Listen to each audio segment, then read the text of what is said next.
if the function f of x equals to 1 minus cos x divided by x square if x is not equal to 0 and it is k if x is equal to 0, and this function is continuous at x equal to 0, then the value of k is, if this function is continuous at x equal to 0, what will be the value of k, whether it will be equal to 1 or 0 or 1 by 2 or minus 1. This is the given question. Solution.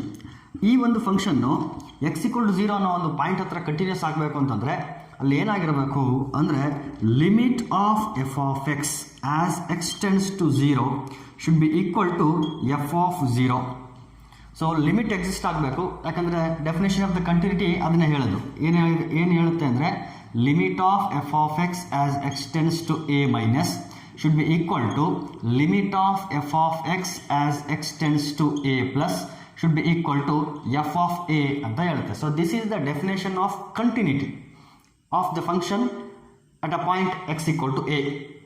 x equal to a ಅನ್ನೋ ಒಂದು point ಹತ್ರ ಒಂದು function continuous ಅಂತ ಹೇಳಬೇಕು ಅಂತಂದರೆ that function should satisfy this condition. ಈ ಒಂದು condition satisfy ಮಾಡಲೇಬೇಕು. ಏನಾಗಿರ್ಬೇಕಲ್ಲಿ ಎಲ್ ಎಚ್ ಎಲ್ ಎಕ್ಸಿಸ್ಟ್ ಆಗಬೇಕು, ಆರ್ ಎಚ್ ಎಲ್ ಎಕ್ಸಿಸ್ಟ್ ಆಗಬೇಕು, and those two values should be equal to each other. ಒಂದು ಫೈನೈಟ್ ವ್ಯಾಲ್ಯೂ ಬರ್ತಾ ಇರಬೇಕು, and that finite value should be equal to the value of the function at X equal to A.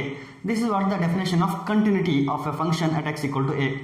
So ಇವೆರಡರ meaning ಏನು ಅಂತಂದರೆ L H L is equal to R H L ಅಂದ್ರೆ ಅರ್ಥ ಏನು ಅಂದರೆ limit exist at that point A. ಅದನ್ನೇ ಡೈರೆಕ್ಟಾಗಿ ನಾನು ಬರೆದಿದ್ದೀನಿ.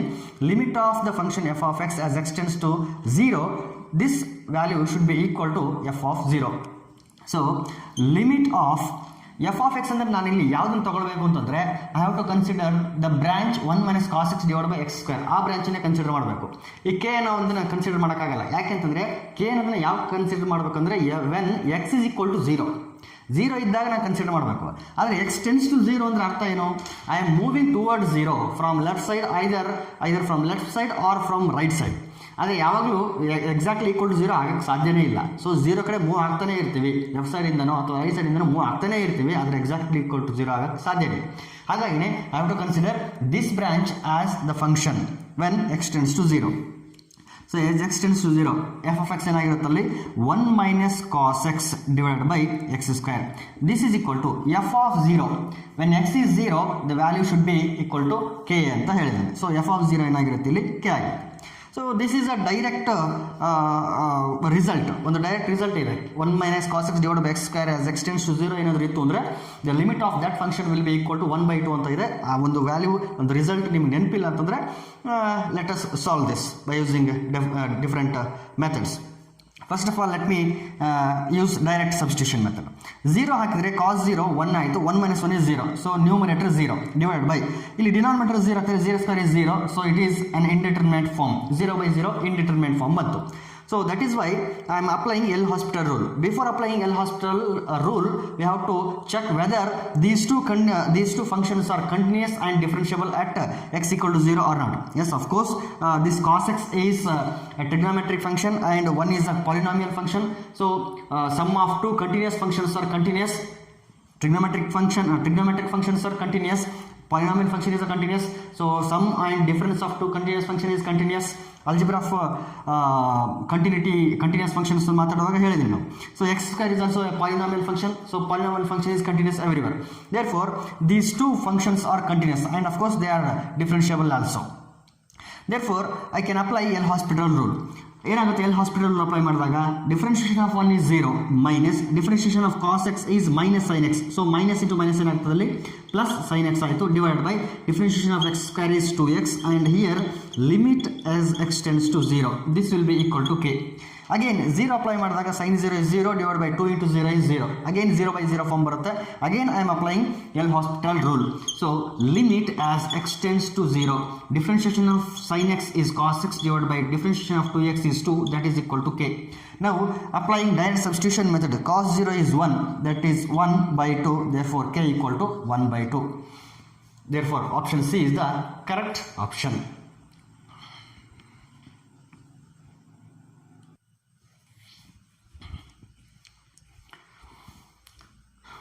The next question is asked in the year 2009. The question is, the function f of x equals to log of 1 plus ax minus log of 1 minus bx divided by x is not defined at x equal to 0. Yes, of course, this function is not defined at x equal to 0. The value which should be assigned to f at x equal to 0 so that it is continuous at x equal to 0. ಅಂದರೆ F of 0 ಏನಾಗಿರಬೇಕು ಅನ್ನೋದು ಇಲ್ಲಿ ನಮ್ಮ question. So ಈ ಒಂದು function X equal to 0 ಅನ್ನೋ point ಹತ್ರ continuous ಆಗಬೇಕು ಅಂತಂದರೆ ಎಫ್ ಆಫ್ 0 ಏನಾಗಿರಬೇಕು ಅನ್ನೋದು ಇಲ್ಲಿ question. So what should be the value of F of 0, value of the function F at X equal to 0 so that the given function is continuous.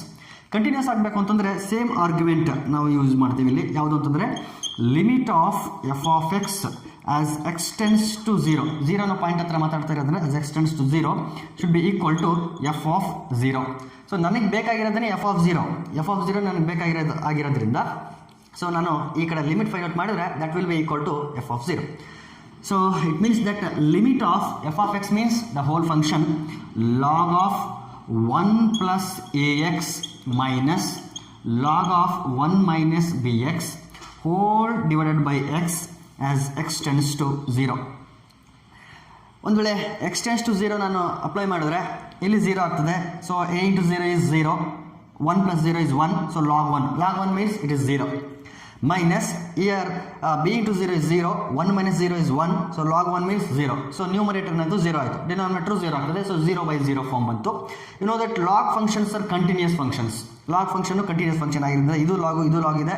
So both are continuous and subtraction of two continuous functions is continuous.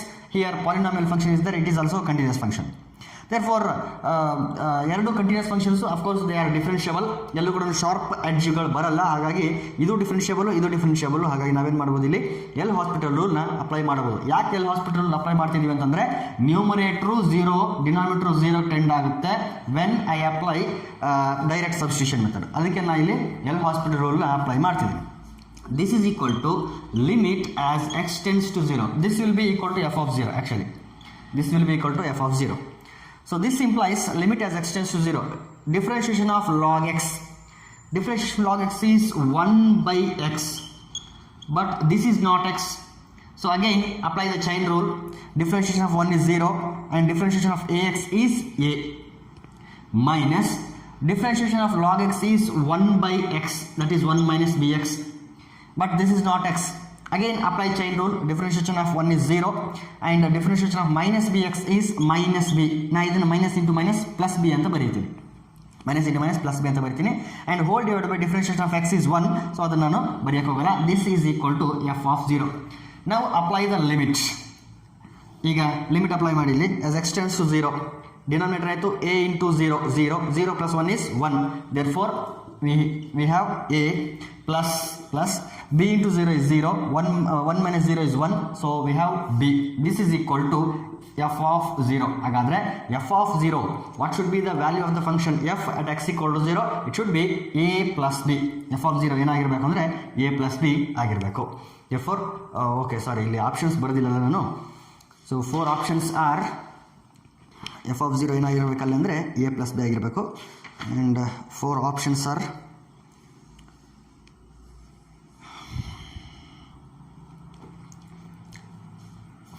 ಯಾವ್ಯಾವುದು ಅಂತಂದರೆ first option was log A plus log B, second option was 0, third option was A minus B and fourth option was A plus B. and hence option D is the correct option. Option D is the correct option. Next question is asked in the year 2010 and the question is the function ಅಂತ ಅರ್ಥ ಇದು function f of x equals to greatest integer function. This bracket denotes that it denotes the greatest integer function and this is the first option is continuous. CTS ಅಂದ್ರೆ short form of continuous only at positive integral values of x, continuous for all non-integral values of x, continuous only at rational values of x, and it is continuous for all real values of x. So in order to understand, in order to answer this question, you should have an idea of greatest integer function. Let me draw the graph of greatest integer function. 0, 1, 2, 3, -1 -2 -3 1 2 -1 -2 and so on. ಇದು x dash y dash. So greatest integer function ಅಂತಂದರೆ greatest integer function of 2.5 ಅಂತ ಇದೆ ಅಂತಂದರೆ ಇದರ್ಥ ಏನು? 2.5ವರೆಗೂ ಇರುವಂತಹ ಇಂಟೀಜರ್ಸ್ಗಳಲ್ಲಿ 2.5ವರೆಗೂ ಇರುವಂಥ ಇಂಟೀಜರ್ಸ್ಗಳಲ್ಲಿ greatest integer ಯಾವುದು ಅದನ್ನು ನಾವು ಗ್ರೇಟೆಸ್ಟ್ ಇಂಟೀಜರ್ ಫಂಕ್ಷನ್ ವ್ಯಾಲ್ಯೂ ಆಗಿ ಬರಿತೀವಿ. 2.5ವರೆಗೂ ಇರುವಂಥ ಇಂಟೀಜರ್ಸ್ಗಳಲ್ಲಿ ಗ್ರೇಟೆಸ್ಟ್ ಇಂಟೀಜರ್ ಯಾವುದು? Let us take it as 2 and this is 3. Here 2.5. ಇಲ್ಲೆಲ್ಲ 1 ಇರುತ್ತೆ, ಇಲ್ಲೆಲ್ಲ 0 ಇರುತ್ತೆ, ಇಲ್ಲೆಲ್ಲ -1 ಇರುತ್ತೆ ಆ್ಯಂಡ್ ಸೊ ಆನ್. ಸೊ 2.5ವರೆಗೂ ಇರುವಂಥ ಇಂಟೀಜರ್ಸ್ಗಳಲ್ಲಿ ಗ್ರೇಟೆಸ್ಟ್ ಇಂಟೀಜರ್ ಯಾವುದು ಅಂತಂದರೆ ನೋಡಿ, ಇಲ್ಲೆಲ್ಲನೂ ಇಂಟೀಜರ್ಸ್ ಇದೆ. -2 -1 0 1 2 ಇಲ್ಲೆಲ್ಲನೂ ಇಂಟೀಜರ್ಸ್ ಇದೆ. ಸೊ 2.5ವರೆಗೂ ಈ ಕಡೆ ಎಲ್ಲ ಇರುವಂಥ ಇಂಟೀಜರ್ಸ್ಗಳೆಲ್ಲ 2.5ವರೆಗೂ ಬರುವಂಥ ಇಂಟೀಜರ್ಸ್ಗಳು. ಆದರೆ ಅದರಲ್ಲಿ ಗ್ರೇಟೆಸ್ಟ್ ಇಂಟೀಜರ್ ಯಾವುದು ಅಂತಂದರೆ 2. Therefore greatest integer value of 2.5 is 2. ಅದೇ ರೀತಿ ಗ್ರೇಟೆಸ್ಟ್ ಇಂಟೀಜರ್ ಫಂಕ್ಷನ್ ಆಫ್ 3.7 ಅಂತ ನಾನು ಬರೆದ್ರೆ ಆನ್ಸರ್ ಏನಾಗಿರುತ್ತೆ? 3 ಆಗಿರುತ್ತೆ. ಅಂದರೆ ಇಲ್ಲೆಲ್ಲ 3.7 ಇರುತ್ತೆ ಅಂದರೆ ಅಲ್ಲಿವರೆಗೂ ಇರ್ತಕ್ಕಂಥ ಇಂಟೀಜರ್ಸ್ಗಳಲ್ಲಿ ಗ್ರೇಟೆಸ್ಟ್ ಇಂಟೀಜರ್ ಯಾವುದು? 3.7ವರೆಗೂ ಇರ್ತಕ್ಕಂಥ ಇಂಟೀಜರ್ಸ್ ಅಂದರೆ ಯಾವುದು? -100 -99 ಅವೆಲ್ಲ ಬರ್ತವೆ. -3 -1 0 1 2 3 ಅಲ್ಲಿವರೆಗೂ ಇರೋಂಥ ಇಂಟೀಜರ್ಸ್ಗಳಲ್ಲಿ ಗ್ರೇಟೆಸ್ಟ್ ಇಂಟೀಜರ್ ಯಾವುದು ಅಂದರೆ 3 is the greatest among all. Therefore 3.7 ನನ್ನ ಗ್ರೇಟೆಸ್ಟ್ ಇಂಟೀಜರ್ ವ್ಯಾಲ್ಯೂ ಆಗಿ ನಾನು ಫೈಂಡ್ ಔಟ್ ಮಾಡೋಕೆ ಹೋದರೆ ವ್ಯಾಲ್ಯೂ ಎಷ್ಟು ಬರುತ್ತದು? ಇನ್ಪುಟ್ 3.7 ಆದರೆ ಔಟ್ಪುಟ್ಟು 3 ಬರುತ್ತೆ. In the same way if I want to find the value of -2.3 ಅಂತ ನಾನು ಏನಾದರೂ ಇನ್ಪುಟ್ ವ್ಯಾಲ್ಯೂ ಕೊಟ್ಟರೆ ಗ್ರೇಟೆಸ್ಟ್ ಇಂಟೀಜರ್ ಫಂಕ್ಷನ್ ಒಳಗಡೆ ಕೊಟ್ಟರೆ ಔಟ್ಪುಟ್ ವ್ಯಾಲ್ಯೂ ಎಷ್ಟು ಇರುತ್ತೆ ಅಂತಂದರೆ -3 ಇರುತ್ತೆ. So -3 will be the greatest integer value. ಯಾಕಂದರೆ ಇಲ್ಲೆಲ್ಲೋ -2 ಇರುತ್ತೆ ಅನ್ಕೊಳ್ಳೋಣ. -2.3 ಈ ಕಡೆ ಇರುತ್ತೆ, -2.3 ಈ ಕಡೆ ಇರುತ್ತೆ. ಸೊ -2.3ವರೆಗೂ ಇರುವಂತಹ ಇಂಟೀಜರ್ಸ್ಗಳಲ್ಲಿ ಗ್ರೇಟೆಸ್ಟ್ ವ್ಯಾಲ್ಯೂ ಯಾವುದು ಅಂದರೆ -3 is the greatest value. Therefore ಇದು -3 ಬರ್ತದೆ. So this is what the exact concept of greatest integer function. So ಅದರ ಗ್ರಾಫ್ ಯಾವ ರೀತಿ ಇರುತ್ತೆ ಅಂತಂದರೆ ಇಲ್ಲಿ 0ವರೆಗೆ ಇರ್ತಕ್ಕಂಥ ವ್ಯಾಲ್ಯೂಸ್ ನಾನು ಏನಾದರೂ 0 ಮತ್ತು 1 ನಡುವೆ ಇರ್ತಕ್ಕಂಥ ವ್ಯಾಲ್ಯೂಸ್ ನಾನು ಏನಾದರೂ ಇನ್ಪುಟ್ ವ್ಯಾಲ್ಯೂಸ್ ಆಗಿ ಹಾಕಿದರೆ ವ್ಯಾಲ್ಯೂ ಏನು ಬರುತ್ತೆ? 0ನೇ ಬರುತ್ತೆ, 0.1 0ನೇ ಬರುತ್ತೆ, 0.2 0ನೇ ಬರ್ತದೆ, 0.3 0ನೇ ಬರ್ತದೆ, 0.4 ಆ್ಯಂಡ್ ಸೊ ಆನ್. ಎಲ್ಲಿವರೆಗೆ ಅಂತಂದರೆ 1 ಬರೋವರೆಗೂ ವ್ಯಾಲ್ಯೂ ಎಷ್ಟು ಬರ್ತದೆ? 0 0 0 ಅಂತಲೇ ಬರ್ತದೆ. ಹಾಗಾಗಿ ಇದು ಇಲ್ಲಿಂದ ಇಲ್ಲಿವರೆಗೆ ಎಕ್ಸ್ಟೆಂಡ್ ಆಯಿತು. ಯಾವಾಗ 1 ನಾನು ಇನ್ಪುಟ್ ಹಾಕ್ತೀನೋ ವ್ಯಾಲ್ಯೂ 1ನೇ ಬರ್ತದೆ. ಯಾಕಂದರೆ ಒಂದೇ ಒಂದು ಇಂಟೀಜರ್ ಆಗಿರೋದ್ರಿಂದ 1 ಇನ್ಪುಟ್ ಹಾಕಿದಾಗ ಅದೇ ಇಂಟೀಜರ್ ಔಟ್ಪುಟ್ ಆಗಿ ಬರುತ್ತೆ. ಸೊ 1 ಇನ್ಪುಟ್ ಹಾಕಿದಾಗ 1 ಔಟ್ಪುಟ್ ಬಂತು. ಎಲ್ಲಿಂದ ಎಲ್ಲಿವರೆಗೆ? 1.1 1.2 1.3 1.9 1.999 ಅಲ್ಲಿವರೆಗೆ ಹಾಕಿದಾಗಲೂ ಔಟ್ಪುಟ್ ಏನಾಗಿರುತ್ತೆ? 1 ಆಗಿರುತ್ತೆ. Therefore the graph will be like this. 2 input value ಹಾಕೋವರೆಗೂ ವ್ಯಾಲ್ಯೂ 1 ಇರ್ತದೆ. ಸೊ 2 ಇನ್ಪುಟ್ ಹಾಕಿದ ಕೂಡಲೇ ಅದು ಎಲ್ಲಿಗೆ ಜಂಪ್ ಆಗುತ್ತೆ ಅಂದರೆ 2ಗೆ ಜಂಪ್ ಆಗ್ತದೆ until it reaches 3. The same way here also. ಇಲ್ಲಿಂದ ಇಲ್ಲಿ ಕ್ಲೋಸ್ಡು, ಈ ಕಡೆ ಎಂಡು, ಈ ಕಡೆ ಕ್ಲೋಸ್ಡು, ಈ ಕಡೆ ಎಂಡು, ಈ ಕಡೆ ಕ್ಲೋಸ್ಡು, ಈ ಕಡೆ end and so on. So ಈ ರೀತಿ ಯಾವುದ್ರ ಫಂಕ್ಷನ್ ಇರ್ತದೆ ಅಂತಂದರೆ ಗ್ರೇಟೆಸ್ಟ್ ಇಂಟೀಜರ್ ಫಂಕ್ಷನ್ ಈ ರೀತಿ ಗ್ರಾಫ್ ಇರ್ತದೆ. GIF ಅಂದರೆ greatest integer function. So this is the graph of greatest integer function. So ಈ ಗ್ರಾಫನ್ನು ನೋಡಿ let us try to answer these questions. First option ಏನು ಹೇಳ್ತಾನೆ ಅಂದರೆ it is continuous only at a positive integral values of X ಅಂತ ಹೇಳ್ತಾರೆ. Positive integral values ಅಂತಂದರೆ ಇಲ್ಲಿ ಇವೆಲ್ಲ positive integer values. 1 is a positive integer, 2 is a positive integer, 3 is a positive integer. ಆ positive integer ವ್ಯಾಲ್ಯೂಸ್ಗಳಲ್ಲಿ ಮಾತ್ರ continuous ಆಗಿದೆ ಅಂತ ಹೇಳ್ತಾನೆ. Clearly it is not continuous at those points. ಆ ಪಾಯಿಂಟ್ಸ್ಗಳಲ್ಲೇ ಅದು ಕಂಟಿನ್ಯೂಸ್ ಆಗಿಲ್ಲ. 1 ಹತ್ರನೇ ಡಿಸ್ಕಂಟಿನ್ಯೂಸ್ ಇರೋದು, ಇಲ್ಲಿಂದ ಇಲ್ಲಿಗೆ ಜಂಪ್ ಆಗಿರೋದು 1 ಹತ್ರನೇ, 2 ಹತ್ರನೇ ಅದು ಜಂಪ್ ಆಗಿರೋದು, 3 ಹತ್ರನೇ ಜಂಪ್ ಆಗಿರೋದು. ಅಂದರೆ ಇಂಟೀಜರ್ಸ್ ವ್ಯಾಲ್ಯೂಸ್ಗಳ ಹತ್ರನೇ ಅದೇನಾಗಿದೆ ಅಂತಂದರೆ ಡಿಸ್ಕಂಟಿನ್ಯೂಸ್ ಆಗಿರೋದು, ಕಂಟಿನ್ಯೂಸ್ ಆಗಿಲ್ಲ, ಡಿಸ್ಕಂಟಿನ್ಯೂಸ್ ಆಗಿರೋದು. ಆದರೆ ಇಲ್ಲಿ ಏನು ಹೇಳ್ತಾ ಇದ್ದಾನೆ ಏನಂತ? ಕಂಟಿನ್ಯೂಸ್ ಆಗಿದೆ ಎಲ್ಲಿ? Only at positive integral values. Positive ಇಂಟೀಜರ್ಸ್ಗಳು ಎಲ್ಲಿದೆಯಲ್ಲ ಅಲ್ಲಲ್ಲೇ ಅದೇನಾಗಿದೆ? ಕಂಟಿನ್ಯೂಸ್ ಆಗಿದೆ ಅಂತ ಹೇಳ್ತಾರೆ. ಆ ಪಾಯಿಂಟ್ಸಲ್ಲಿ ಮಾತ್ರ ಕಂಟಿನ್ಯೂಸ್ ಅಂತ ಹೇಳ್ತಾರೆ. ಆದರೆ ಫ್ಯಾಕ್ಟ್ ಏನು ಅಂತಂದರೆ ಅದೇ ಪಾಯಿಂಟ್ಸ್ಗಳಲ್ಲೇ ಅದು ಇರೋದು ಡಿಸ್ಕಂಟಿನ್ಯೂಸ್. ಅದೇ ಪಾಯಿಂಟ್ಸಲ್ಲಿ ಡಿಸ್ಕಂಟಿನ್ಯೂಸ್ ಆಗಿರೋದ್ರಿಂದ ಇದು first option wrong. First option is wrong. Continuous for all non-integral values of x. Yes, it is the exact answer. But let us take it further. ಅದನ್ನ ಆಮೇಲೆ ನೋಡೋಣ. ನೆಕ್ಸ್ಟ್ ಆಪ್ಷನ್ ಹೋಗೋಣ. Continuous only at rational values of X ಅಂತ ಹೇಳ್ತಾನೆ. ಬರೀ rational values of X ಇದೆಯಲ್ಲ ಅಲ್ಲಿ ಮಾತ್ರ ಅದೇನಾಗಿದೆ ಕಂಟಿನ್ಯೂಸ್ ಆಗಿದೆ ಅಂತ ಹೇಳ್ತಾನೆ. Take for example same integer ವ್ಯಾಲ್ಯೂಸ್ಗಳನ್ನ ತಗೊಳ್ಳೋಣ. ಯಾಕೆ every integer is a rational number, 1 is an integer, of course it is a rational number as well, 2 is also a rational number, 3 is also a rational number. ಅಲ್ಲಿ ಮಾತ್ರ ಏನಾಗಿದೆ continuous ಆಗಿದೆ ಅಂತ ಹೇಳ್ತಾನೆ. ಆದರೆ ಇಲ್ಲಿ ಕಂಟಿನ್ಯೂಸ್ ಆಗಿಲ್ಲ, there also that function is discontinuous. Therefore third option is also wrong. And fourth option ಬರೋಣ, continuous for all real values of X ಅಂತ ಹೇಳ್ತಾನೆ. ಅಂದರೆ ಎಲ್ಲ ರಿಯಲ್ ನಂಬರ್ ಮೇಲೆ ಇರ್ತಕ್ಕಂಥ ಯಾವ ವ್ಯಾಲ್ಯೂ ತಗೊಂಡು ಕೂಡ ಕಂಟಿನ್ಯೂಸ್ ಆಗಿದೆ ಅಂತ ಹೇಳ್ತಾನೆ. No, it is not true. ಎಲ್ಲ ವ್ಯಾಲ್ಯೂಸ್ಗಳ ಹತ್ರ ಒಂದು ಕಂಟಿನ್ಯೂಸ್ ಆಗಿಲ್ಲ. ಕಂಟಿನ್ಯೂಸ್ ಆಗಿದ್ರೆ ಅದು ಒಂದು ಕಂಟಿನ್ಯೂಸ್ ಕರ್ವ್ ಬರಬೇಕಾಗಿತ್ತು. ಆದರೆ ಇಲ್ಲಿ ಏನು ಬರ್ತಾ ಇರೋದ್ರೆ ಒಂದು ಸ್ಟೆಪ್ ಫಂಕ್ಷನ್, ಇದು ಸ್ಟೆಪ್ ಬರ್ತಾ ಇದೆ. So it is not continuous throughout the real line. Therefore this option is also not correct. And hence option B is the correct option. ಇದು ಯಾಕೆ ಕರೆಕ್ಟ್ ಅಂತಂದರೆ continuous for all non integral values of X. ಅಂದರೆ integer ವ್ಯಾಲ್ಯೂಸ್ಗಳು ಎಲ್ಲೆಲ್ಲಿ ಇದೆಯೋ ಅಲ್ಲಲ್ಲಿ ಬಿಟ್ಟು ಬೇರೆ ಎಲ್ಲ ಪಾಯಿಂಟ್ಸ್ ಹತ್ರನೂ ಕಂಟಿನ್ಯೂಸ್ ಆಗಿದೆ ಅಂತ ಹೇಳ್ತಾನೆ. Yes, it is true. Integer value ಇದೆಯಾ ಇಲ್ಲಿ ಬಿಟ್ಟರೆ ಉಳಿದ ಎಲ್ಲ ಪಾಯಿಂಟ್ಸಲ್ಲೂ ಕಂಟಿನ್ಯೂಸ್ ಆಗಿದೆ. ಇಲ್ಲಿ ಇಂಟೀಜರ್ ವ್ಯಾಲ್ಯೂ ಇದೆ, ಇಲ್ಲಿ ಬಿಟ್ಟರೆ ಕಂಟಿನ್ಯೂಸ್ ಆಗಿದೆ. ಇಲ್ಲಿ ಇಂಟೀಜರ್ ವ್ಯಾಲ್ಯೂ ಇದೆ, ಅಲ್ಲಿ ಬಿಟ್ಟರೆ ಉಳಿದ ಎಲ್ಲ ಪಾರ್ಟಲ್ಲೂ ಏನಾಗಿದೆ, ಅದು ಕಂಟಿನ್ಯೂಸ್ ಆಗಿದೆ. Therefore the option B is the correct option. The next question is, if f of x equals to log x divided by x minus 1, if x is not equal to 1, and k if x is equal to 1 is continuous at x equal to 1, then value of k is 0, minus 1, 1 and e. This question was asked in the year 2011. Solution, ಇದು continuous ಆಗಿರಬೇಕು ಇಲ್ಲಿ ಅಂದರೆ at x equal to 1. So same logic applies here also. Limit f of x as x tends to 1 is equal to f of 1. So limit as x tends to 1, f of x ಯಾವ branch ತಗೋಬೇಕಂದ್ರೆ log x divided by x minus 1 branch ತಗೋಬೇಕು. ಯಾಕಂದರೆ x is tending towards 1 and it is exactly not equal to 1. Therefore I will take log x divided by x minus 1. This is equal to f of 1. f of 1 ಅಂತಂದರೆ value ಏನಾಗಿರ್ಬೇಕು, ಇಲ್ಲಿ k ಆಗಿರಬೇಕು. and I have to find the value of k. When I use direct substitution method, we get log 1. Log 1 means 0, divided by 1 minus 1 is 0. So it is an indeterminate form, 0 by 0. And here clearly log x and x minus 1 are continuous and differentiable at x equal to 1. And hence I am using L'Hospital rule. Limit as x tends to 1. Differentiation of log x is 1 by x. Divided by differentiation of x is 1 and differentiation of 1 is 0. So not necessary to write again. This is equal to k. Now apply the limit. Therefore 1 divided by 1 is 1. Therefore the value of k is 1 and option C is the correct option. The next question is, if f of x equal to x square minus a plus 2 into x plus a divided by x minus 2, if x is not equal to 2 and if it is 2, if x is equal to 2 is continuous at x equal to 2, then the value of a is minus 1, minus 6, 0 and 1.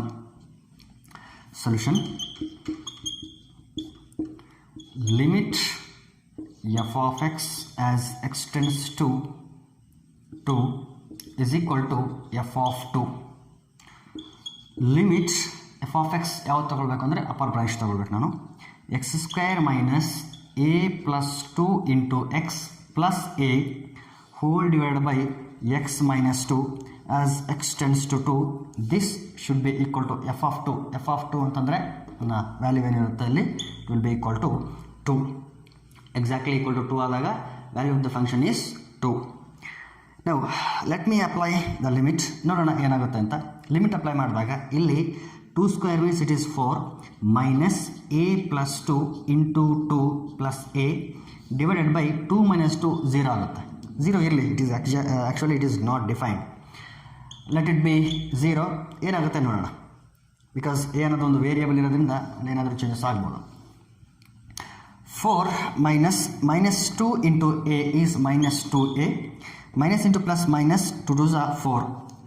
It is minus 4 plus a divided by 0. This is equal to 2. This is the value of limit of the function at x equal to 2. So plus 4 minus 4 gets cancelled. Minus 2a plus a means it is minus a divided by 0. This is equal to 2. ಇಷ್ಟು ಬಂದಿದೆ. ಈಗ ಒಂದೊಂದು ವ್ಯಾಲ್ಯೂನ check ಮಾಡೋಣ. If the value of A is minus 1, ಒಂದು ವೇಳೆ ಇದೇನಾದರೂ minus 1 ಆಗಿತ್ತು ಅಂತಂದರೆ ಏನಾಗುತ್ತೆ, ಇಲ್ಲಿ minus 1 divided by 0 ಅಂತ ಬರುತ್ತೆ. It means that as the denominator tending towards 0, the value of the limit will also tend towards the value of the limit tends towards infinity. ಇಲ್ಲಿ denominator 0 ಆಗಿದೆ ಅಂತಂದರೆ ಎಕ್ಸಾಕ್ಟ್ಲಿ 0 ಅಲ್ಲ, ಅದು actually it is tending towards 0. So as denominator tends towards 0, the whole value of the limit will tend towards infinity. ಅಂದರೆ limit does not exist actually. But ನಮ್ಮ limit ಎಷ್ಟಿದೆ ಅಂತಂದರೆ ಇಲ್ಲಿ 2 ಇದೆ. Means that the value of A may not be -1 ಆಗಿರೋಕ್ಕೆ ಸಾಧ್ಯ ಇಲ್ಲ. ಹೋಗಿ -6 ಆಗುತ್ತಾ? -6 ಆದರೂ ಕೂಡ ಸೇಮ್ ರಿಸಲ್ಟೇ ಬರುತ್ತೆ. -6 divide by 0 means denominator is tending towards 0 and -6 divide by 0 tends towards infinity. But ನಮ್ಮ ಲಿಮಿಟ್ ಎಷ್ಟು ಬರಬೇಕು? 2 ಬರಬೇಕು. ಹಾಗಾಗಿ -6 ಆಗಕ್ಕೆ ಸಾಧ್ಯ ಇಲ್ಲ, 1 ಕೂಡ ಆಗಕ್ಕೆ ಸಾಧ್ಯ ಇಲ್ಲ. The only possibility is A should be equal to 0 ಆಗಿದ್ದಾಗ ಮಾತ್ರ ನಾವೇನು ಮಾಡ್ಬೋದು, ಇಲ್ಲಿ 0/0 ಫಾರ್ಮ್ ಬರ್ತದೆ. Okay, it is an indeterminate form. Yes, 0/0 form ಬಂದಾಗ ನಾವೇನು ಮಾಡ್ತೀವಿ ಅಂತಂದರೆ ಕಾಮನ್ ಫ್ಯಾಕ್ಟರ್ಗಳನ್ನು ತೆಗೆದು ಕಾಮನ್ ಫ್ಯಾಕ್ಟರ್ಗಳನ್ನ ಡಿವೈಡ್ ಮಾಡ್ತೀವಿ, ಅಥವಾ ಎಲ್ ಹಾಸ್ಪಿಟಲ್ ರೂಲ್ನ ಕೂಡ ಅಪ್ಲೈ ಮಾಡಿ ನಾವು ಏನು ಮಾಡ್ತೀವಿ, ಲಿಮಿಟ್ ಅಪ್ಲೈ ಮಾಡ್ತೀವಿ ಅಥವಾ ಸಿಂಪ್ಲಿಫೈ ಮಾಡ್ತೀವಿ. ಬಟ್ ಬೇರೆ ಸಿಚುವೇಶನ್ಸಲ್ಲಿ ಏನಾಗುತ್ತೆ ಅಂದರೆ ಅಲ್ಲಿ ಲಿಮಿಟು ಫೈನೈಟ್ ವ್ಯಾಲ್ಯೂ ಬರಲ್ಲ, ಇಟ್ ಟೆಂಡ್ಸ್ ಟು ಇನ್ಫಿನಿಟಿ, ಅಂದರೆ ಇನ್ಫೈನೈಟ್ ಲಿಮಿಟ್ ಬರುತ್ತೆ. ಬಟ್ ನಮಗೆ ಬರಬೇಕಾಗಿರೋ ಒಂದು ಫೈನೈಟ್ ಲಿಮಿಟು. ಹಾಗಾಗಿ ಬೇರೆ ವ್ಯಾಲ್ಯೂಸ್ಗಳು ಆಗಕ್ಕೆ ಸಾಧ್ಯನೇ ಇಲ್ಲ. The value of the A should be equal to 0. And hence option C is the correct option. Next question is, let f of x equals to x if x is an irrational number and f of x equal to 0 if x is a rational number, and this function is continuous everywhere or discontinuous everywhere, continuous only at x equal to 0 or continuous at all rational numbers. Input value ಏನಾದರೂ irrational number ಆಗಿತ್ತು ಅಂತಂದರೆ ನೀವು ಯಾವ input value ಹಾಕಿದ್ರೋ ಅದೇ input ವ್ಯಾಲ್ಯೂವೇ output value ಬರಬೇಕು ಅಂತ ಅರ್ಥ. ಅದೇ ಒಂದು ವೇಳೆ ಇನ್ಪುಟ್ ವ್ಯಾಲ್ಯೂ ಏನಾದರೂ ರ್ಯಾಷನಲ್ ನಂಬರ್ ಆಗಿತ್ತು ಅಂತಂದರೆ ವ್ಯಾಲ್ಯೂ ಎಷ್ಟಾಗಿರಬೇಕು? 0 ಆಗಿರಬೇಕು ಅಂತ ಹೇಳ್ತಾ ಇದೆ ಇದು. ಸೊ ಕಂಟಿನ್ಯೂಸ್ ಎವ್ರಿವೇರ್ ಆಗಿರುತ್ತಾ ನೋಡೋಣ. ಒಂದು ಚಿಕ್ಕ ಗ್ರಾಫ್ ಹಾಕಿ ನೋಡೋಣ. ಇಲ್ಲಿ 0 1 2.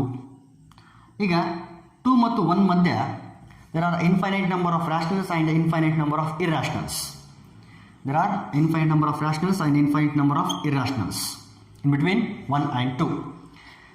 ಒಂದು ವೇಳೆ ನಾನು ಯಾವ ಪಾಯಿಂಟ್ ಹತ್ರ ನಾನು ಚೆಕ್ ಮಾಡ್ತೀನಿ ಅಂತಂದರೆ x = 1 ಅನ್ನೋ ಪಾಯಿಂಟ್ ಹತ್ರ ಚೆಕ್ ಮಾಡ್ತೀನಿ ಅನ್ಕೊಳ್ಳೋಣ. ಯಾವ ಕಡೆಯಿಂದ ಬರ್ತೀನಿ? 2 ಅನ್ನೋ ಪಾಯಿಂಟಿಂದ ಬರ್ತಿದ್ದೀನಿ ನಾನು. ಟೇಕ್ ಫಾರ್ ಎಕ್ಸಾಂಪಲ್ 2.9 ಹತ್ರ ಇರೋಂಥ ಯಾವುದೋ ಒಂದು ಇರ್ಯಾಷನಲ್ ನಂಬರನ್ನು ನಾನು ಇನ್ಪುಟ್ ವ್ಯಾಲ್ಯೂ ಹಾಕಿದರೆ 2.9 ಹತ್ರ ಇರೋಂಥ ಇನ್ಪುಟ್ ವ್ಯಾಲ್ಯೂವೇ ಏನಾಗಿರ್ತದೆ, ನನಗೆ ಔಟ್ಪುಟ್ ವ್ಯಾಲ್ಯೂ ಬರ್ತದೆ. If X is an irrational number, the same irrational number will be the output. So X ನಾನು ಇಲ್ಲಿ 2.9 ಹತ್ರ ಇರುವಂಥ ಒಂದು ಇರ್ಯಾಷನಲ್ ನಂಬರನ್ನು ಹಾಕಿದರೆ ಇಲ್ಲೂ ಕೂಡ 2.9 ಅಲ್ಲ, ಇದು ಆ್ಯಕ್ಚುಲಿ 1.9 ಹತ್ರ ಇರ್ತಕ್ಕಂಥ ಒಂದು ಇನ್ಪುಟ್ ವ್ಯಾಲ್ಯೂನ ನಾನು ಇರ್ಯಾಷನಲ್ ನಂಬರ್ನ ಹಾಕಿದರೆ 1.9 ಅದೇ ಇರ್ಯಾಷನಲ್ ನಂಬರ್ ಏನಾಗಿರುತ್ತೆ ಅಂದರೆ ಔಟ್ಪುಟ್ ವ್ಯಾಲ್ಯೂ ಬರ್ತದೆ. ಈಗ ಅದೇ 1.9 ಹತ್ರ ಇರ್ತಕ್ಕಂಥ ಒಂದು ಇರ್ಯಾಷನಲ್ ನಂಬರ್ನ ಹಾಕಿದ್ನಲ್ಲ, ಅದೇ 1.9 ಹಾಕಿದರೆ 1.9 ಈಸ್ ಅ ರ್ಯಾಷನಲ್ ನಂಬರ್. 1.9 ಏನಾದರೂ ವ್ಯಾಲ್ಯೂ ಹಾಕಿದರೆ ಸಡನ್ಲಿ ವ್ಯಾಲ್ಯೂ ಎಷ್ಟು ಬರ್ತದೆ ಅಂತಂದರೆ 0 ಬರ್ತದೆ, ಔಟ್ಪುಟ್ ವ್ಯಾಲ್ಯೂ 0 ಬರ್ತದೆ. ಮತ್ತು ಅದ್ರ ಪಕ್ಕ ಇರ್ತಕ್ಕಂಥ ಒಂದು ಇರ್ಯಾಷನಲ್ ನಂಬರ್ನ ಹಾಕಿದರೆ there are infinite number of irrationals. So ಅದ್ರ ಪಕ್ಕ ಇರ್ತಕ್ಕಂಥ ಇರ್ಯಾಷನಲ್ ನಂಬರ್ ಹಾಕಿದರೆ ನಾನು ಯಾವ ವ್ಯಾಲ್ಯೂನ ಹಾಕಿದ್ನೋ ಅದೇ ವ್ಯಾಲ್ಯೂ ಔಟ್ಪುಟ್ ಬಂತು. ಅದೇ ಅದ್ರ ಪಕ್ಕ ಇರ್ತಕ್ಕಂಥ ರ್ಯಾಷನಲ್ ನಂಬರ್ನ ಹಾಕಿದರೆ ಮತ್ತೆ ವ್ಯಾಲ್ಯೂ ಎಷ್ಟು ಬಂತು? 0 ಬಂತು. ಸೊ ಈ ರೀತಿ ಏನಾಗ್ತದೆ ಅಂದರೆ ಒಂದು ಸಾರಿ ಅದೇ ವ್ಯಾಲ್ಯೂ ಬರ್ತದೆ, ಇನ್ನೊಂದು ಸಾರಿ 0 ಬರ್ತದೆ, ಇನ್ನೊಂದು ಸಾರಿ ಅದೇ ವ್ಯಾಲ್ಯೂ ಬರ್ತದೆ. ಇರ್ಯಾಷನಲ್ ಆಗಿತ್ತು ಅಂತಂದರೆ ಅದೇ ರ್ಯಾಷನಲ್ ಆಗಿತ್ತು ಅಂದರೆ 0 ಬರ್ತದೆ. ಇಲ್ಲಿ ಕ್ಲಿಯರ್ ಆಗಿ ಅಬ್ಸರ್ವ್ ಮಾಡ್ಬೋದು ನಾವು ಏನು ಅಂತಂದರೆ function graph of the function is oscillating. ಏನಾಗ್ತದೆ? ಆಸಿಲೇಟ್ ಆಗ್ತಾ ಇದೆ, ಜಂಪ್ ಆಗ್ತಾ ಇದೆ. ಒಂದ್ಸರಿ ಅಲ್ಲಿಗೆ ಹೋಗ್ತದೆ, ಇನ್ನೊಂದು ಸರಿ 0 ಬರ್ತದೆ, ಇನ್ನೊಂದು ಸರಿ ಇನ್ಪುಟ್ ವ್ಯಾಲ್ಯೂ ಯಾವ್ದು ಕೊಟ್ಟಿತ್ತು ಅದೇ ವ್ಯಾಲ್ಯೂಗೆ ಹೋಗ್ತದೆ, ಇನ್ನೊಂದು ಸರಿ ಮತ್ತೆ ರಿಟರ್ನ್ 0ಗೆ ಜಂಪ್ ಆಗ್ತದೆ. ಇದರಿಂದ ನಮ್ಗೆ ಒಂದು ವಿಷಯ ಏನು ಗೊತ್ತಾಗ್ತದೆ ಅಂದರೆ it is not continuous everywhere continuous ಆಗಿತ್ತು ಅಂತಂದರೆ ಈ ರೀತಿ ಜಂಪ್ಗಳು ಆಗಲೇಬಾರದು. ಒಂದು ಪೆನ್ಸಿಲ್ ಗ್ರಾಫ್ನ ಡ್ರಾ ಮಾಡುವಾಗ ಪೆನ್ಸಿಲ್ನ ನಾವೇನು ಮಾಡಬಹುದು, ಲಿಫ್ಟ್ ಮಾಡ್ದೇನೆ ನಾವು ಡ್ರಾ ಮಾಡೋ ಥರ ಇರಬೇಕು. ಬಟ್ ಇಲ್ಲಿ ಎರಡೇ ಎರಡು ರ್ಯಾಷನಲ್ ನಂಬರ್ಗಳ ನಡುವೆ ನಾವೇನಾದರೂ ಡ್ರಾ ಮಾಡೋಕ್ಕೆ ಹೋದರೆ ಅಲ್ಲಿ ಇನ್ಫೈನೈಟ್ ನಂಬರ್ ಆಫ್ ಇರ್ಯಾಷನಲ್ ಬರ್ತವೆ. ಸೊ ಇರ್ಯಾಷನಲ್ಸ್ನ ಹತ್ರ ನಾನು ಪಾಯಿಂಟ್ಸನ್ನ ಲೊಕೇಟ್ ಮಾಡೋಕ್ಕೆ ಹೋದಾಗ ಮೇಲ್ಗಡೆ ಹೋಗಬೇಕಾಗ್ತದೆ. ಅದ್ರ ಪಕ್ಕನೇ ಇರ್ತಕ್ಕಂಥ ರ್ಯಾಷನಲ್ಸ್ಗೆ ನಾನು ವ್ಯಾಲ್ಯೂಸ್ನ ಲೊಕೇಟ್ ಮಾಡೋಕ್ಕೆ ಹೋದಾಗ 0 ಹತ್ರ ಬರಬೇಕಾಗ್ತದೆ. ಅಂದರೆ ಪ್ರತಿಯೊಂದು ಪಾಯಿಂಟ್ ಹತ್ರನೂ ಏನಾಗ್ತದೆ ಅಂದರೆ ಜಂಪ್ ಆಗ್ತಾ ಇದೆ, ಪ್ರತಿಯೊಂದು ಪಾಯಿಂಟ್ ಹತ್ರನೂ ಜಂಪ್ ಆಗ್ತಾ ಇದೆ. ಹಾಗಾಗಿ ಇಟ್ ಈಸ್ ಕಂಟಿನ್ಯೂಸ್ ಎವ್ರಿವೇರ್ ಆಗಕ್ಕೆ ಸಾಧ್ಯನೇ ಇಲ್ಲ. It is not continuous everywhere continuous ಅಲ್ವೇ ಇಲ್ಲ. ಹೋಗಲಿ ಡಿಸ್ಕಂಟಿನ್ಯೂಸ್ ಎವ್ರಿವೇರಾ, ಇದನ್ನು ಡೈರೆಕ್ಟಾಗಿ ಹೇಳೋಕ್ಕಾಗಲ್ಲ. ಯಾಕೆ ಅಂತಂದರೆ ಒಂದೇ ಒಂದು ಪಾಯಿಂಟು ಕಂಟಿನ್ಯೂಸ್ ಆಗಿದೆ, ಯಾವುದೋ ಒಂದು ಪಾಯಿಂಟ್ ಹತ್ರ ಇದು ಕಂಟಿನ್ಯೂಸ್ ಆಗಿದೆ ಅಂತ ಸಿಕ್ಕರೆ ನನಗೆ ಡಿಸ್ಕಂಟಿನ್ಯೂಸ್ ಎವ್ರಿವೇರ್ ಅಂತ ಹೇಳೋಕ್ಕಾಗಲ್ಲ. ಡಿಸ್ಕಂಟಿನ್ಯೂಸ್ ಎವ್ರಿವೇರ್ ಅಂತ ಯಾವಾಗ ಹೇಳ್ಬೋದು ಅಂತಂದರೆ, ಕಂಟಿನ್ಯೂಸ್ ಆಗಿರ್ತಕ್ಕಂಥ ಯಾವ ಪಾಯಿಂಟ್ ನಮ್ಗೆ ಸಿಗಲಿಲ್ಲ ಅಂದರೆ, ಇಡೀ ರಿಯಲ್ ನಂಬರಲ್ಲೇ ಯಾವ ಪಾಯಿಂಟ್ ಹತ್ರನೂ ಇದು ಕಂಟಿನ್ಯೂಸ್ ಅಲ್ಲ ಅಂತ ಹೇಳೋಕ್ಕೆ ಒಂದು ಎವಿಡೆನ್ಸ್ ಸಿಕ್ಕರೆ ನಾನು ಅವಾಗ ಹೇಳ್ಬೋದು ಇದು ಡಿಸ್ಕಂಟಿನ್ಯೂಸ್ ಎವ್ರಿವೇರ್ ಅಂತ. ಸೊ ಗೊತ್ತಿಲ್ಲ ನನಗೆ ಯಾವುದೋ ಒಂದು ಪಾಯಿಂಟ್ ಹತ್ರ ಕಂಟಿನ್ಯೂಸ್ ಆಗಿದ್ರೂ ಆಗಿರ್ಬೋದು. ಸೊ ಈ ಒಂದು ಆಪ್ಷನ್ ಹಾಗೆ ಇಟ್ಕೊಳ್ಳೋಣ. So continuous only at x = 0 ಅಂತ ಹೇಳ್ತೇನೆ. ಇದೊಂದು ಹಂಗೆ ಇರಲಿ, ಇದನ್ನ ತಗೊಳ್ತೀನಿ ನಾನು. Continuous at all rational numbers ಅಂತ ತಗೊಳ್ತೀನಿ. ಎಲ್ಲ ರ್ಯಾಷನಲ್ ನಂಬರ್ಸ್ ಹತ್ರ ಏನಾದರೂ ಅದು ಕಂಟಿನ್ಯೂಸ್ ಆಗಿತ್ತು ಅಂದರೆ ಆಬ್ವಿಯಸ್ಲಿ ಅಟ್ x = 0 ಹತ್ರನೂ ಅದು ಕಂಟಿನ್ಯೂಸ್ ಆಗಿರಲೇಬೇಕು. ಯಾಕೆ ಅಂತಂದರೆ 0 is also rational number. So first ಇದನ್ನು ಚೆಕ್ ಮಾಡ್ತೀನಿ. ಇದಾದಮೇಲೆ ಕಂಟಿನ್ಯೂಸ್ ಓನ್ಲಿ ಅಟ್ x = 0 ಹೋಗ್ತೀನಿ. ಸೊ ಆಲ್ ರ್ಯಾಷನಲ್ ನಂಬರ್ಸ್ ಅಂತ ಹೇಳಿದ್ನಲ್ಲ, let me consider rational number x = 2. x = 2 ಅನ್ನೋ ರ್ಯಾಷನಲ್ ನಂಬರ್ ಹತ್ರ ಕಂಟಿನ್ಯೂಸ್ ಆಗಿದೆಯಾ ಅಂತ ನೋಡೋಣ. So limits of f of x as x tends to 2 is equal to f of 2 ಆಗಿರ್ಬೇಕು. Actually continuous ಆಗಿರಬೇಕು. ಎಲ್ಲಿ ಅಂತಂದರೆ x = 2 ಆಗಬೇಕು ಅಂತಂದರೆ ವ್ಯಾಲ್ಯೂ ಯಾವುದಕ್ಕೆ ಈಕ್ವಲ್ ಆಗಿರಬೇಕು? f of 2 ಈಕ್ವಲ್ ಆಗಿರಬೇಕು. ಸೊ ಈ ಕಡೆ LHS RHS ಸಪ್ರೇಟಾಗಿ ನಾನು ಏನು ಮಾಡ್ತೀನಿ, ಆಪ್ರೇಟ್ ಮಾಡ್ತೀನಿ. ಲೆಫ್ಟ್ ಹ್ಯಾಂಡ್ ಸೈಡನ್ನು ಮತ್ತು ರೈಟ್ ಹ್ಯಾಂಡ್ ಸೈಡನ್ನು ಸಪ್ರೇಟಾಗಿ ಆಪ್ರೇಟ್ ಮಾಡ್ತೀನಿ. Limits f of x as x tends to 2 ಇದನ್ನು ಆಪ್ರೇಟ್ ಮಾಡೋಕ್ಕೆ ನನಗೆ 2 ಚಾನ್ಸಸ್ ಇದೆ, 2 ಕೇಸಸ್ ಅರೈಸ್ ಆಗ್ತದೆ. ಒಂದು ಕೇಸ್ ಏನು ಅಂತಂದರೆ ಬರೀ ರ್ಯಾಷನಲ್ ನಂಬರ್ಸ್ ಮಾತ್ರ ಇನ್ಪುಟ್ ಕೊಡೋದು. ಇನ್ನೊಂದು ಕೇಸ್ ಏನು ಅಂತಂದರೆ ಇರ್ರ್ಯಾಷನಲ್ ನಂಬರ್ಸನ್ನು ಇನ್ಪುಟ್ ಕೊಡೋದು. ಒಂದು ವೇಳೆ ನಾನು ಇರ್ರ್ಯಾಷನಲ್ ನಂಬರ್ಸನ್ನು ಇನ್ಪುಟ್ ವ್ಯಾಲ್ಯೂಸ್ ಕೊಡ್ತೀನಿ ಅಂತ ಅಂದಿನಿ. ಒಂದು ವೇಳೆ ನಾನು ಕೊಡ್ತಕ್ಕಂಥ ಇನ್ಪುಟ್ ವ್ಯಾಲ್ಯೂಸ್ ಯಾವುದಾಗಿರಲಿ ಇರ್ರ್ಯಾಷನಲ್ ನಂಬರ್ಸ್ ಆಗಿದೆ ಅಂತ ಅನ್ಕೊಳ್ಳೋಣ. Let x be an irrational number. ಆವಾಗ limits of f of x as x tends to 2 will be equal to limits f of x. ಇಲ್ಲಿ f of x ವ್ಯಾಲ್ಯೂ ಯಾವುದಾಗಿರ್ತದೆ as x tends to 2 ಅಂತಂದರೆ irrational number ಆಗಿದ್ದಾಗ x ಆಗಿರ್ತದೆ. Irrational number ಆಗಿದ್ದಾಗ x ಆಗಿರ್ತದೆ. So as x tends to 2 the value of the limit also tends to 2. Exactly 2 ಅಲ್ಲ, tends to 2. ಇಲ್ಲಿ equal to 2 ಅಂತ ಬರೆದಿದ್ದೀವಿ ಒಂದು ಮಾತ್ರಕ್ಕೆ ಡೈರೆಕ್ಟಾಗಿ ಸಬ್ಸ್ಟಿಟ್ಯೂಟ್ ಮಾಡಿಲ್ಲ ನಾವು. It will be equal to 2. It is tending towards 2. It is not exactly equal to 2. ಈಗ left ಸೈಡಿಂದನಾದರೂ ಹೋಗಿ ಅಥವಾ ರೈಟ್ ಸೈಡಿಂದನಾದರೂ ಹೋಗಿ ಯಾವ ಪಾಯಿಂಟ್ ಹತ್ರ 2 ಅನ್ನೋ ಪಾಯಿಂಟ್ ಹತ್ರ ಇನ್ನು ಸ್ವಲ್ಪ ಎಕ್ಸ್ಟೆಂಡ್ ಮಾಡ್ತೀನಿ ನಾನು. ಇಲ್ಲೆಲ್ಲ 3 ಇದೆ. 2 ಅನ್ನೋ ಪಾಯಿಂಟ್ಗೆ ನಾನು ಲೆಫ್ಟ್ ಸೈಡಿಂದ ಬರ್ತಿದ್ದೀನಿ. ನನ್ನ ಇನ್ಪುಟ್ ವ್ಯಾಲ್ಯೂ ಯಾವುದಿಲ್ಲಿ ಇರ್ರಾಷನಲ್ ನಂಬರ್ಸು. ಸೊ 3 ಇಂದ 2ವರೆಗೆ ಇರ್ತಕ್ಕಂಥ ಇರ್ರಾಷನಲ್ ನಂಬರ್ಸ್ನೆಲ್ಲನೂ ಇನ್ಪುಟ್ ವ್ಯಾಲ್ಯೂಸ್ ಹಾಕ್ತಾ ಬಂದರೆ ನಾನು ಯಾವ ಇನ್ಪುಟ್ ವ್ಯಾಲ್ಯೂ ಹಾಕಿದ್ರು ಅದೇ ಇನ್ಪುಟ್ ವ್ಯಾಲ್ಯೂ ಔಟ್ಪುಟ್ ಬರುತ್ತಲ್ಲ. So it is tending towards 2. ಈ 2 ಹತ್ರಕ್ಕೆ ಬರ್ತಾವೆ. ಎಲ್ಲ ಇರ್ರಾಷನಲ್ ನಂಬರ್ಸು 2 ಹತ್ರಕ್ಕೆ ಬರ್ತವೆ. ಅದೇ ಲೆಫ್ಟ್ ಸೈಡಿಂದ ನಾನೇನಾದರೂ 2 ಹತ್ರ ಮೂವ್ ಆದರೆ ಈ 1 ಇಂದ ಯಾವ ಪಾಯಿಂಟ್ ಹತ್ರ ಹೋಗ್ತವೆ ಅಂತಂದರೆ 2 ಅನ್ನೋ ಪಾಯಿಂಟ್ ಹತ್ರನೇ ಹೋಗ್ತವೆ. It means that they are tending towards 2. Therefore limit of the function will be approximately equal to 2. Limit of the function ಏನಾಗಿರುತ್ತೆ ಅಲ್ಲಿ 2 ಆಗಿರುತ್ತೆ. ಈಗ that value should be equal to f of 2. ಯಾವುದಕ್ಕೆ ಈಕ್ವಲ್ ಆಗಿರಬೇಕು? f of 2 equal ಆಗಿರಬೇಕು. ಅವಾಗ ಮಾತ್ರ ನಾನೇನು ಹೇಳಕ್ಕೆ ಸಾಧ್ಯ ಅಂತಂದರೆ 2 ಅನ್ನೋ ಪಾಯಿಂಟ್ ಹತ್ರ ಫಂಕ್ಷನ್ ಇಸ್ ಕಂಟಿನ್ಯೂಸ್ ಅಂತ ಹೇಳ್ಬೋದು. ಇಲ್ಲ ಅಂತಂದರೆ ಕಂಟಿನ್ಯೂಸ್ ಅಲ್ಲ. ಎಸ್, ಲಿಮಿಟ್ ಎಕ್ಸಿಸ್ಟ್ ಆಗ್ಬೋದು ಬಟ್ ಕಂಟಿನ್ಯೂಸ್ ಅಲ್ಲ ಅಂತ ನಾನು ಡಿಕ್ಲೇರ್ ಮಾಡ್ತೀನಿ. ಸೊ f of 2 ಏನು ಬರುತ್ತಲ್ಲಿ? f of 2 ಅಂದರೆ 2 is an input value here. Since 2 is an input value here, 2 is a rational number. If input value is a rational number, output value should be equal to 0. f of 2 equal to ಏನು 0. But here limit is equal to 2, f of 2 is 0. f of 2 value 0 ಇದೆ, but ಇಲ್ಲಿ limit value ಎಷ್ಟು ಬಂದಿದೆ? 2 ಇದೆ. So clearly those two are not equal. 2 ಮತ್ತು 0 not equal. Therefore the function f, the given function is not continuous at x equal to 2.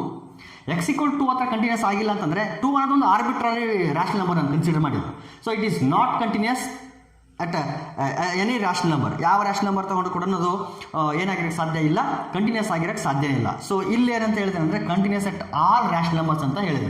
But ಇದನ್ನು ಯಾವ rational number ಇಲ್ಲಿ 3 ಅಂತ ತೊಗೊಂಡ್ರೆ ಅಲ್ಲೂ ಕೂಡ ಅದೇ ಕೆಲಸ ಆಗೋದು, 4 ತೊಗೊಂಡ್ರೆ ಅದು ಅದೇ ಸೇಮ್ ಕೆಲಸ ಆಗೋದು. ಹಾಗಾಗಿ it is not continuous at all rational numbers ಹತ್ರ ಕಂಟಿನ್ಯೂಸ್ ಆಗಿರೋಕ್ಕೆ ಸಾಧ್ಯ ಇಲ್ಲ. ಓಕೆ, ಡಿಸ್ಕಂಟಿನ್ಯೂಸ್ ಎವ್ರಿವೇರ್ ಅಂತ ಹೇಳಿದ್ದಾರಲ್ಲ, ನೋಡೋಣ. ಓಕೆ, ಈಗ let me move towards 0. Point 0 ಹತ್ರ ಏನಾದರೂ ಕಂಟಿನ್ಯೂಸ್ ಆಗಿರ್ಬೋದಾ ಅಂತ ನೋಡೋಣ.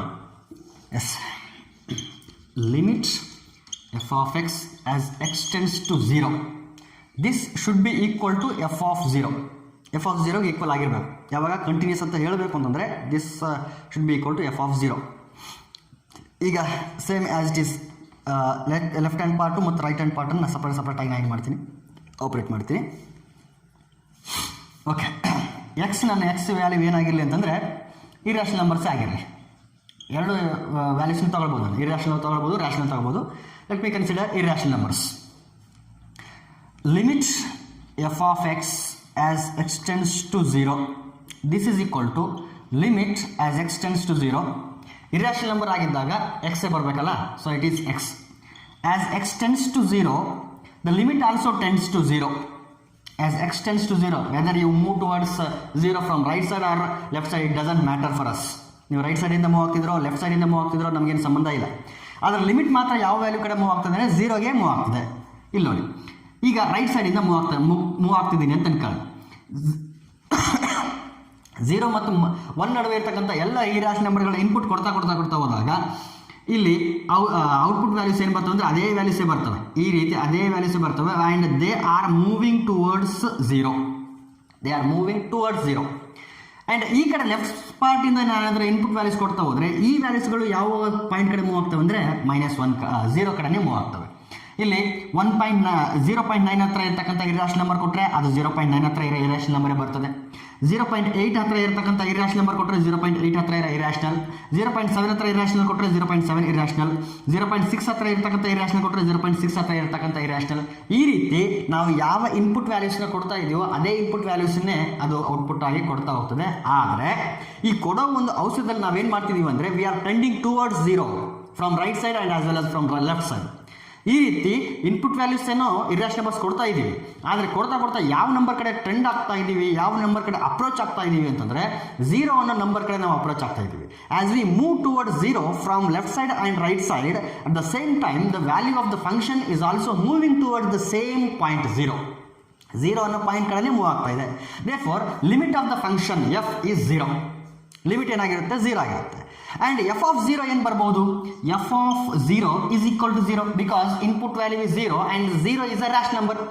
ಒಂದು ವೇಳೆ ಇನ್ಪುಟ್ ವ್ಯಾಲ್ಯೂ ಅನ್ನೋದು ರ್ಯಾಷನಲ್ ನಂಬರ್ ಆಗಿದ್ರೆ ಔಟ್ಪುಟ್ ವ್ಯಾಲ್ಯೂ ಏನು ಬರಬೇಕು? 0 ಬರಬೇಕು. So f of 0 is 0. So both are equal. So limit ಮತ್ತು output value of the function at x equal to that point ಎರಡು ಏನಾದರೂ ಈಕ್ವಲ್ ಆಗಿತ್ತು ಅಂತಂದರೆ ಏನರ್ಥ? ಅದರ ಅರ್ಥ ಏನಂದರೆ the function is continuous at that point. ಹಾಗಾದರೆ ಈ ಯಾವ ಒಂದು ಪಾಯಿಂಟ್ ಹತ್ರ ಕಂಟಿನ್ಯೂಸ್ ಆಗಿದೆ ಅಂತಂದರೆ continuous only at x equal to 0. x equal to 0 ಅನ್ನೋ ಒಂದೇ ಒಂದು ಪಾಯಿಂಟ್ ಹತ್ರ ಕಂಟಿನ್ಯೂಸ್ ಆಗಿದೆ. ಆದರೆ ಡಿಸ್ಕಂಟಿನ್ಯೂಸ್ ಎವ್ರಿವೇರ್ ಅಂತ ಹೇಳಿದ್ರೆ ಅದ್ರ ಒಂದು ಪಾಯಿಂಟ್ ಸಿಗ್ತಾರೆ ನಮಗೆ. x ಈಕ್ವಲ್ ಟು 0 ಹತ್ರ ಕಂಟಿನ್ಯೂಸ್ ಅಂತೂ ಸಿಕ್ಕಿದೆ. ಅದು ಇಲ್ಲಿ ಏನು ಹೇಳ್ತಾನೆ? ಡಿಸ್ಕಂಟಿನ್ಯೂಸ್ ಎವ್ರಿವೇರ್, ಎಲ್ಲ ಕಡೆ ಡಿಸ್ಕಂಟಿನ್ಯೂಸ್ ಅಂತ ಹೇಳ್ತಾನೆ. ಆದರೆ ಒಂದು ಪಾಯಿಂಟ್ ಹತ್ರ ಇದು ಕಂಟಿನ್ಯೂಸ್ ಆಗಿದೆ. So this option is wrong and option C is the correct option. So option C is the correct option and option B is wrong. The next question is, if f of x equals to 3 sin pi x divided by 5x when x is not equal to 0 and it is 2k when x is equal to 0. If this function is continuous at x equal to 0, CTS and continuous at x equal to 0, then the value of k is pi by 10, 3 pi by 10, 3 pi by 2, 3 pi by 5. This question was asked in the year 2014.